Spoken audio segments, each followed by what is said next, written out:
per TEU around rupees 1,500. Our focus on expanding our inland container terminal network continues. However, land acquisition continues to be a challenge. These delays are unfortunate, but we remain committed.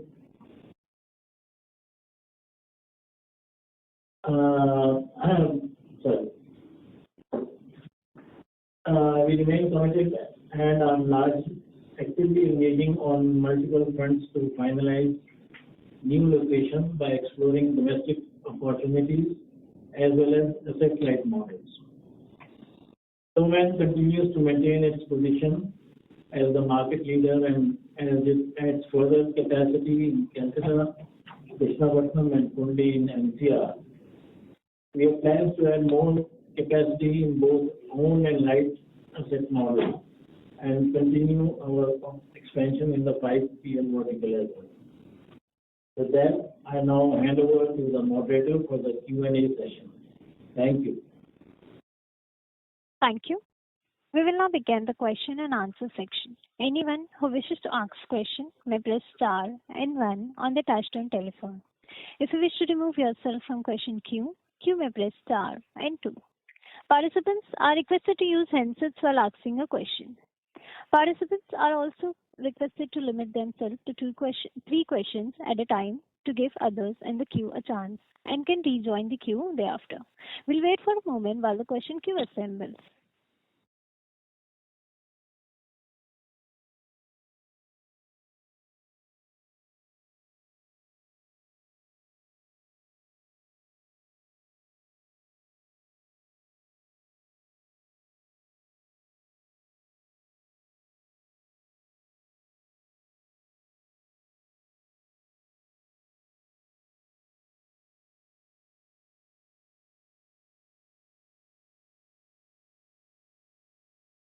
The first question is from the line of Rehan Syed from Trina Asset Managers. Please go ahead. Hello, am I audible? Yes, sir. Yeah, hi. Good evening to all of the team and thank you for giving me the opportunity. So in the first stage, your voice is breaking, so I just want clarification on the P&L side. Like on the operating expenses increased YOY despite revenue growth. So are these specific cost headwinds in fuel, manpower, technology, and investment that we should expect to continue in FY26 or for going forward? Sorry, there's some echo or some disturbance coming when you're speaking something longer. Can you try again? Sir, your voice is not audible. So can you just please use your handset to ask the question, please? Ma'am, I'm using the handset only. Actually, there is some echo from your line. Now Okay. you can go with the question, please. Okay. Now I'm audible? Yeah. Yes, sir. Yeah, better. So I want some more clarification regarding the operating expenses increased YOY despite revenue growth. So are there any specific cost headwinds in fuel, manpower, technology investment that we should expect to continue in FY26? These are general increases. Yearly there's manpower and minimum wage and fuel increases. The hikes keep happening. So it's part of that only. Okay, so it's like a recurring expense we are seeing in this quarter. Yeah, but then this quarter had more underframe and empty running. So we do expect some improvement in margin going forward as the overall imbalance also improves. Okay. And my second question is around the company has made significant investment in digital platforms and IoT-based monitoring. Could you please share any quantifiable impact on cost saving or service levels from this initiative so far? It's hard to quantify, but we continuously keep investing in IT just to stay ahead of the curve. Like we have OCR technology at our ICDs now. We were the first to do RFID and GPS. But again, it's very hard to keep quantifying things like this. It's a continuous improvement that we keep working on. Okay. The last question from my side, and you highlighted the use of rooftop solar and renewable energy integration at warehouses. So, Could you share your targets for renewable power usage in the next 2 to 3 years, its potential impact on margins we have seen coming forward? So all our majority of our, I would say 80-90% of all our locations in both Gateway, Snowman put together have solar. We've done this under the OPEX model so far, where someone else invests and we just take the benefit. We take like a discount to the grid rate. But now going forward, we're evaluating doing it ourselves, where we invest in the solar and then it will be about 2 rupees or 2.5 rupees compared to something in the average is about 4.5 rupees right now. Then we're also looking at electric lease stackers, electric vehicles for movement. That will also, it's about, the capex is almost double, but the OPEX is about 1/3, 1/4. So there are savings there also. Other than this, we're also looking at LNG vehicles. So that's also similar lines to EV. We're already running CNG vehicles. We have about 65 vehicles, 65-70 vehicles. So that also is focused more on the greener side. Oh, okay. That's it for your answer, and thank you, and good luck for your upcoming quarter. Okay, thanks. Thank you. A reminder to all the participants, you may press star and 1 to ask question. The next question is from the line of Anjan Lohade from Nuvama Institutional Equities. Please go ahead. Yeah, good afternoon, team. Thank you so much for the opportunity. My first question is, if you could help us understand, in terms of the competitive intensity, the overall EXIM growth, if we have maintained market share. So the trend for the last couple of quarters has been roughly the same. So whatever market share we've been reporting, it's broadly along the lines of that only. No fresh competition intensity has increased. Anything like discount levels also remain more or less the same. Right. If you could help us understand, if I see the numbers right, 319 crores of revenue in rail segment, which implies a realization of 34,200, which is down about 3% YOY. Is it entirely to do with the lead distance, or is it to do with anything specifically on the pricing part? No, so it's more mix of empty versus laden. So we've done more empties in the last quarter due to the imbalance. So you'll see a decline in revenue per TU because of that. Would it be possible to get some sense how the empties are usually and what was it in first quarter? We're not really sharing the breakup publicly for empty versus laden. Right, but on an average, how much would that be typically? Would that be 15-20%, or could that be 30-40%? I mean, that, like I said, we're not getting into the split of laden versus empty. Understood. And you said margin was 90-100 rupees per TU. I presume this again includes the other income, but X of other income, how much would that be? Would that be closer to 9,000 per TU? Other income was, but other income was very nominal this quarter. It's only about 2.9 crores, out of which majority of it is business related only. So we're not measuring it other side. Right. And in terms of the outlook, how do you see that change, in terms of the margins? So there's scope to increase double stacking. Possibly we will go back to 9,500 in the coming quarters.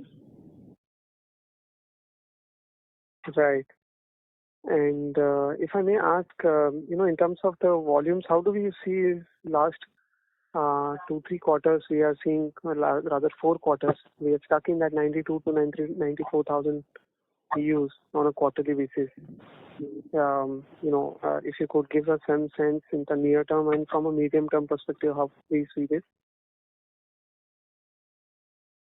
Generally, Q1 is weaker. I know last year was weak because of the Red Sea more than so, but for Q1, even to stay at the same level that we did for Q4, it's a good achievement.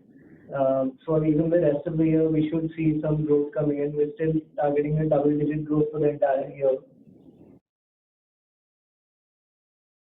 Okay.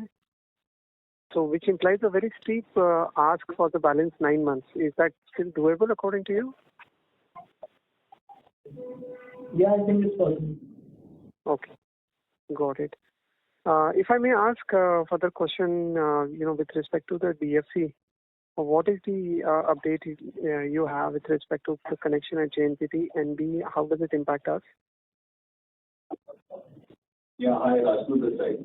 So right now, we have the same status. The last stretch of 100 kilometers, it is just to get operational. So what we are expecting as per DFC, so it will get operational by, on the side we are telling 31st December 2025. But when we spoke to them, so we are expecting that it should get completed by 31st March 2026. Right. And when it gets connected, does it benefit us, hurt us in terms of, given we are not really much present at the JNPT? So it is too early to say because, there are multiple, factors that will come into play. How the shipping lines are going to do their vessel rotation and how the cargo which is going to Pipavav and Mundra, how the exporter-importers they are going to ship. Because ultimately, it is the extra distance of 300 kilometers vis-a-vis Mundra and Pipavav.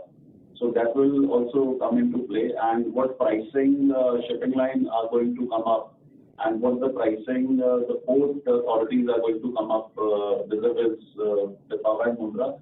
So that is something which will determine how much volume will get shifted. But we have a pan-India license, and we have that advantage that after Concor, so we are only one of the private operators who have the regular services towards JNPT, and definitely we will foresee an advantage once this corridor starts. Understood.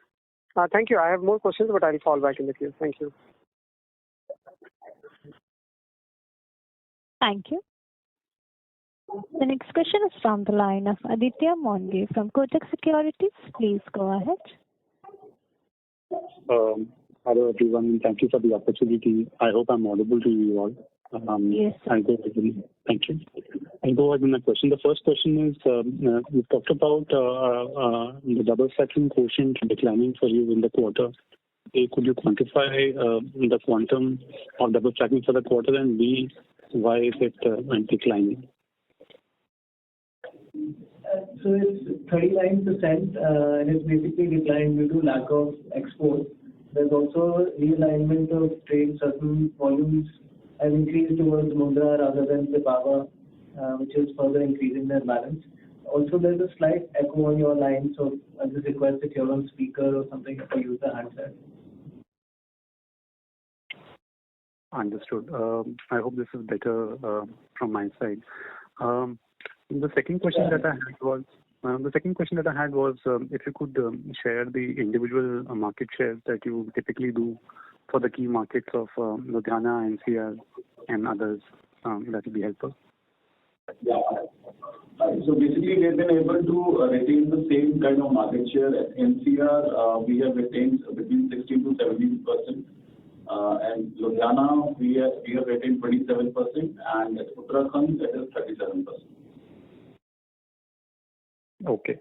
The third question that I had was more on this guidance of 9,500 rupees of EBITDA per TEU. At some point of time, this was 10,000 rupees kind of guidance.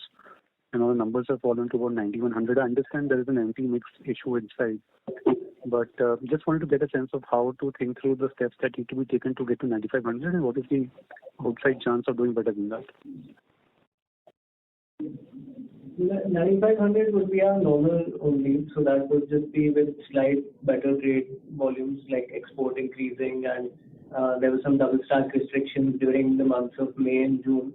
So that is no longer there, so we should probably get back there quite fast. 10,000 plus we had kind of said, but it would be connected to Bombay, the DFC, and also we had factored in Jaipur coming in. But still, that being said, we can still look towards the 10,000 even when Bombay comes in. Okay. The last question that I had was I just wanted to get a more comprehensive response on Jaipur and outside. What are the key cases, including and outside Jaipur, wherein there is some issue linked to land acquisition, and what has been the progress in the last quarter gone by? Because I see several disclosures inside which talk about beyond Jaipur certain other issues in Snowman and the CFS side of things. So it'd be useful to get a comprehensive response from the company on the same. Yeah, there's only one other land issue going on, which is in Krishnapatnam. So basically, GDL sold some land to Snowman, and part of it got registered, part of it didn't get registered because there's some old survey from old records from the 1920s which are being questioned by the local government over there. So we filed an appeal over there to get this land registered, but it's not stopped any operations at all. So we don't believe that this will have any effect for us. But it is an old case and we can't do anything about it. And we believe we're in the right because when GDL bought the land, it got registered without any problems. It's only when Snowman was trying to acquire from within GDL. So that will get sorted out soon, hopefully. Jaipur, we've already disclosed what's there. There are no other land issues going on in the group. Generally, what we say, land acquisition remaining a challenge, that's the same issues that we mentioned, that either pricing or clear title, that we don't want any encroachment on it. It should have specific road access, connectivity to the railway station, the right length and the width, and near a manufacturing hub. So those are the constraints, and we generally see lesser and lesser IPVs have been coming in, which is why we started exploring the asset-light model also, and we are in discussions with a couple of people where we do the rail part, but they'll run the terminal. So hopefully we can update you on that soon. And any update on the sale of the land at the CFS? That will be my final question. Thank you.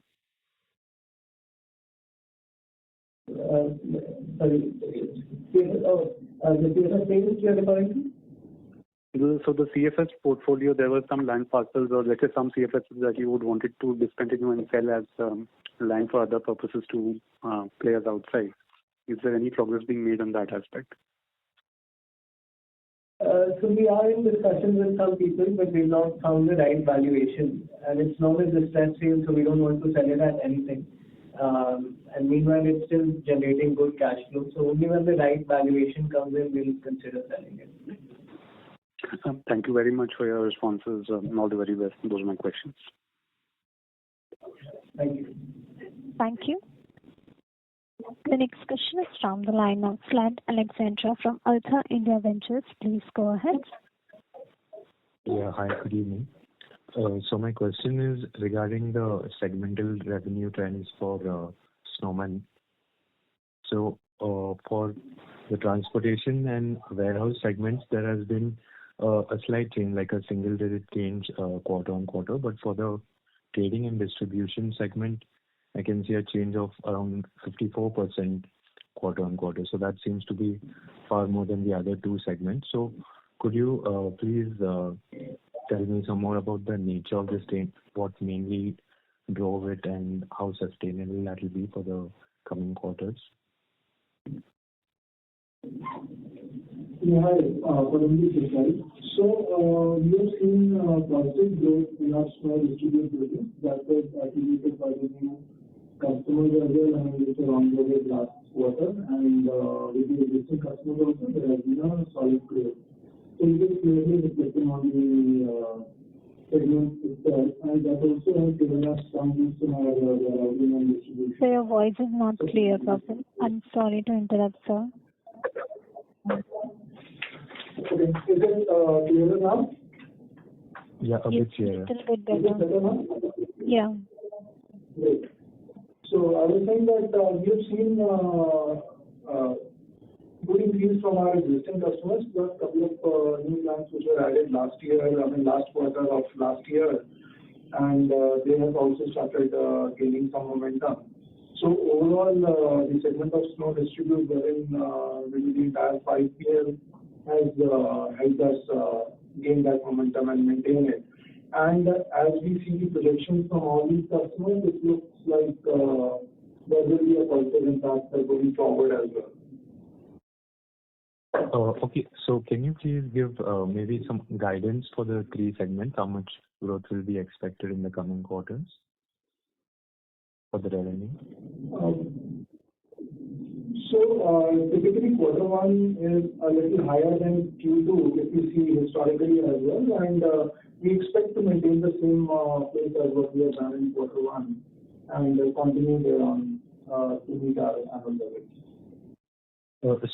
So quarter one was high for the transportation, trading and distribution segment, but then transportation and warehouses weren't as high. So are you saying that that same trend will continue, that it will just be single-digit growth for transportation and warehousing? So in transportation, we are strategically managing a little lesser numbers because we wanted to weed out the low margin businesses. I'm sorry to interrupt, sir. Hello. So your voice is muffled. So in transportation, as I said, we strategically made a little, it's an informed decision wherein we wanted to weed out the low yield margin or the negative margin businesses, and thus the growth is not reflecting. But as per our targets, from next quarter onwards, we are going to work back on that, and it is going to show a positive trend. Okay, and for warehousing as well? Warehousing has been doing good. We just onboarded our two facilities, which is Calcutta and Krishnapatnam. They will definitely be adding the revenues. Plus, we have taken a warehouse on asset-light model in Kundli, which will also start contributing from the month of August.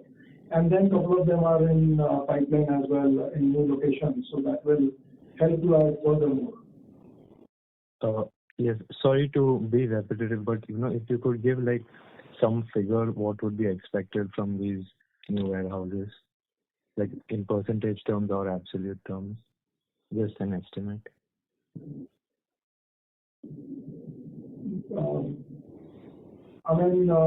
If I say for the quarter, just an estimate, maybe we have a utilization percentage increase by approximately 7,000 to 10,000 pallets. Okay. Yeah. Okay, thank you. Thank you. Thank you. The next question is from the line of Kunal Tokar from FVC. Please go ahead. Hello, am I audible? Yes, sir. Yes. Okay. My first question is about the FPL business. It would be great if you could tell us what the scope of your work is geographically for some of your clients like Tim Hortons or BR or Copy Kennington. So typically, we do the end-to-end supply chain management for them. And in that, it includes right from procurement activities. For customers like IKEA, we also do the factory audits of the vendors. It includes warehousing, distribution. Distribution per se goes to their outlets. So right from procurement to planning to execution, everything falls in our portfolio there. We also do, for a few of the clients, vendors, we do evaluate vendors, we do find out new vendors and offer them products. And then for customers like IKEA, Tim Hortons, and Kennington, we do a little bit of import as well from across the globe, and then bring it to our bonded warehouse and then distribute it to them or sell it to them.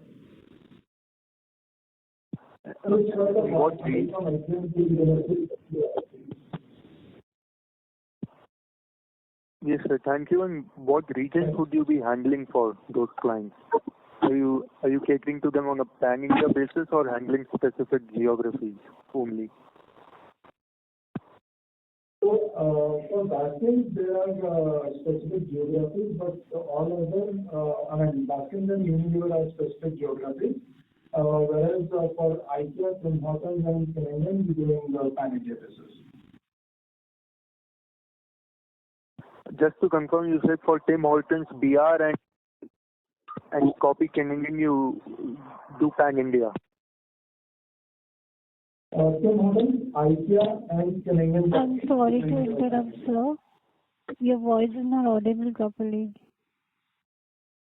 Can you hear me now? Is this fine? Yeah, now it's better. So Tim Hortons, IKEA and Kopi is pan-India. Baskin and HUL is regional. Okay, understood. And second question is about a comment you made early in the call that you are pivoting to a model where you own the asset. Does this also apply to your transportation business in Snowman? So we have a mix of it. We do own trucks and we also take on asset-light model. So the same model pertains to transportation as well, wherein we own approximately 300 vehicles, and then a similar number is on lease basis or on trip basis with us, which is through our Snowlink platform. And as you grow, do you want to maintain a certain ratio, or will you onboard more third-party vehicles rather than your own?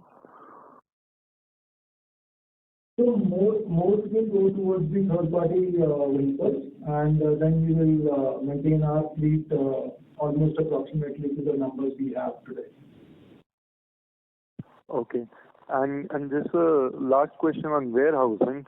So the 6% growth rate, can you decompose it in terms of new capacity added and rate increases or decreases, whatever was the result?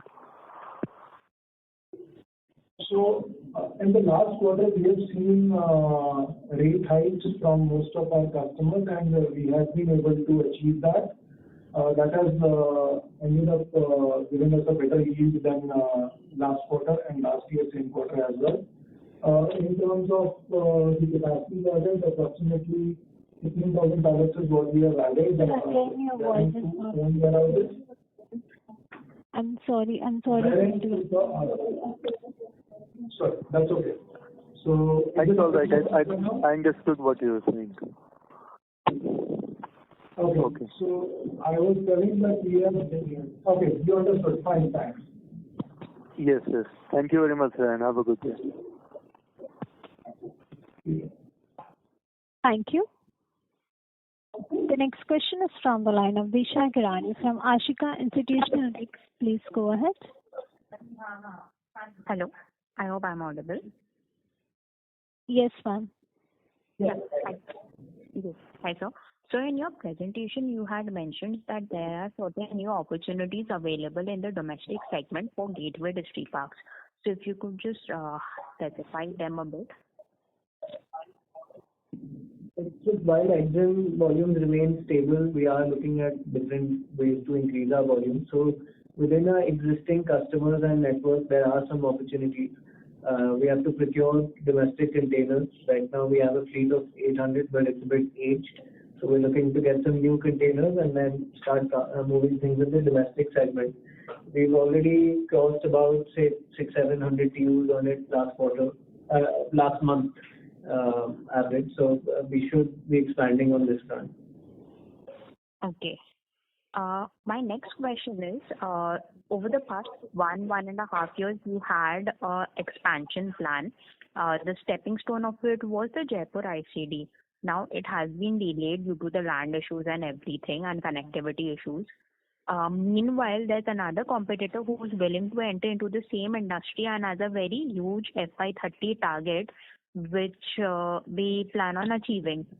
So how would you compete with the additional competition? How will you meet your expansion initiatives? Because you already have two big players in this industry, that's Concor and Adani. With the third big player coming in, how are you going to compete, and how will it impact your expansion strategies? Which announcement are you referring to for FY30? Can you just elaborate on that?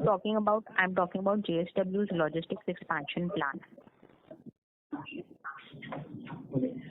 See, people have been announcing ICDs since before we started also. So we've been focused on our growth story. We've had problems in the last couple of years that we've not been able to identify the right location, but we do have plans, and it's not just 1 or 2 locations. We identify probably the next 6, 7 ICDs that we want to open up. But it will take some time, and we don't want to get stuck in a situation like Jaipur again, so we are being extra careful. We're looking at some asset-light models also, apart from domestic, where we mentioned earlier that someone else operates the terminal, but we operate the rail. So no capex from our side. That will be sorry? In the Gati Shakti scheme. No, these are some private freight terminals that someone is looking at.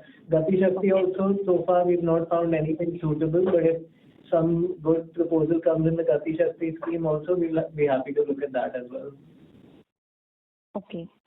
All right. But there has been issues in our expansion plan, and it has delayed it significantly. If I am correct, the Jaipur ICD at the start was supposed to be operational by FY25. Then it got delayed to 26, and then now 27 expected timeline. And if we plan on having this 6, 7 more ICDs, how will that pan out? Any timeline as such? Yeah, it takes 2 years to build up an ICD. So 6, 7, I'm talking over a period of 5 to 7 years, not even immediate. We're focused on 2 in the near term. But this is not just an issue with us, it's an industry-wide issue. If you look all across, everyone is struggling to find land to expand in the right locations. We can expand in a place which has 500 or 1,000 TEUs per month, but it won't make sense. So we're trying to target key market areas along the northwest and central parts of India. All right. Okay, that is it from my end. Thank you. A reminder to all the participants, you may press star and 1 to ask a question, and they are requested to limit themselves to 1 question at a time to give others in a queue a chance and can rejoin the queue thereafter. The next question is from the line of Prithvi Ranga from Avendus Spark. Please go ahead. Hello, am I audible? Yes, sir, you're audible. Thank you so much for taking my question. Just a couple of questions from my side. So if you can, sorry, I had missed out on the earlier part. So if you can just... so your voice is not clear properly. Can you hear me? It's a little muffled and there is some background noise from your side.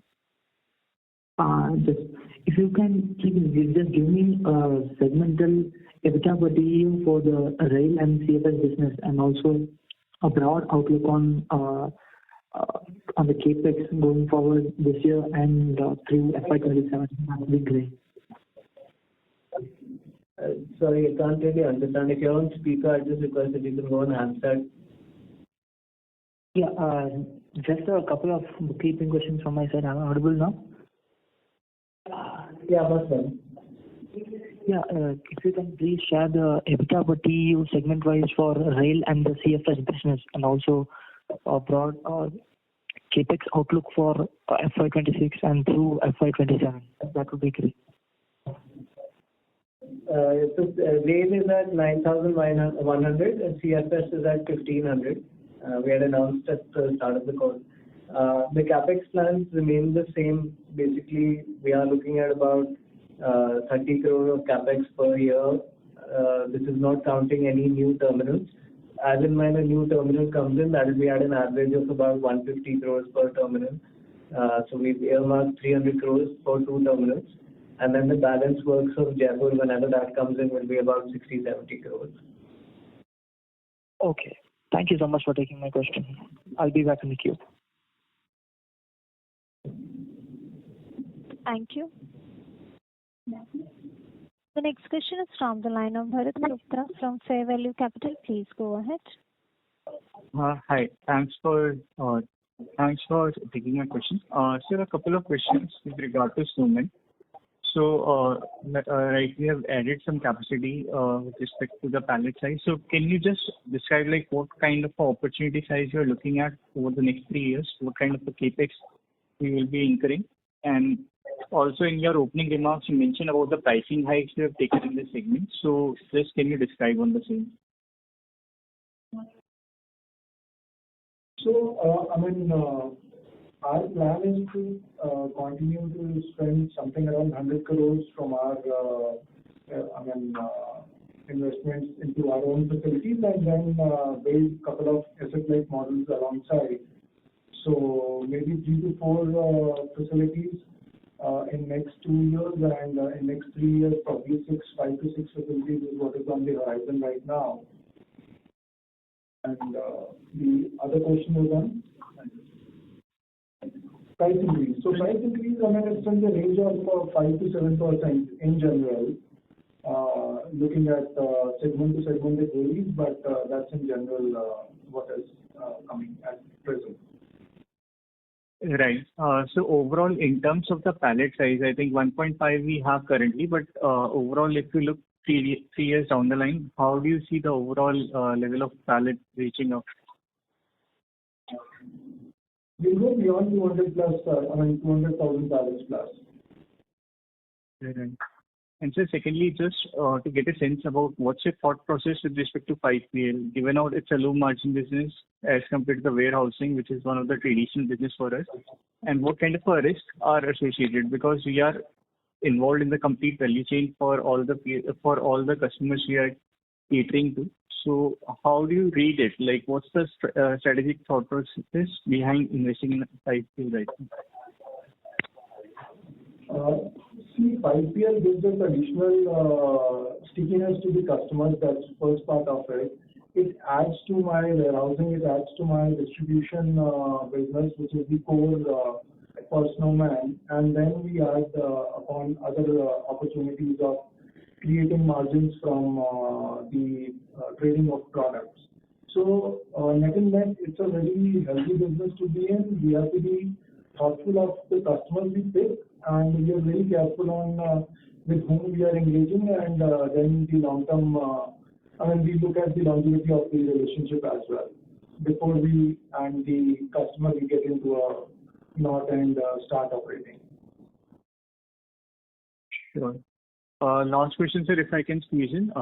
With respect to the quick com and e-com, just to get a sense, what will be the revenue contribution coming out from this towards the logistics chain? And I believe this has been one of the segments which has exponentially been growing. So how do you see that trend playing out with respect to the industry and with respect to us?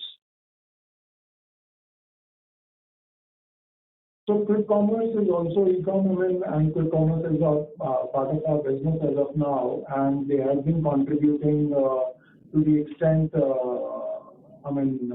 we have an exposure with them, and they're doing fairly well. That's what I can tell you at the present. Any quantification, sir, with respect to our overall revenue exposure towards it? I would not be... segment-wise numbers and all we will not be sharing. Sure. Got it, sir. Thanks for answering my question, sir. Thank you very much. Ladies and gentlemen, that was the last question for the day. Participants that have missed out due to the time constraint can reach out to the management and SGA team for the Gateway District and Snowman Logistics for any further information. With that, we conclude this conference. Thank you for joining us, and you may now disconnect your lines. Thank you.